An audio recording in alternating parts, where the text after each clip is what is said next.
Ci sta chi canta napoletano e chi canta in napoletano. Per me Mario Trevi canta napoletano in senso stretto. Il Tempo è un giustiziere formidabile perché filtra il vero talento come il filtro di un buon caffè, e il Tempo contribuisce a farmi ritenere Mario Trevi una delle più belle voci, una delle voci più espressive, una delle voci più emozionanti quando Trevi canta le sue canzoni d'autore come Ciummo o quelle più popolari come Dimme addossai.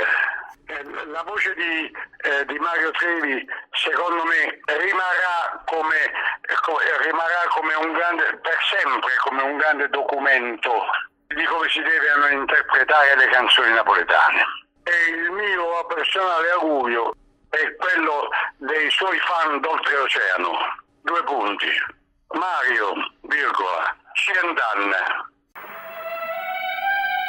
anni.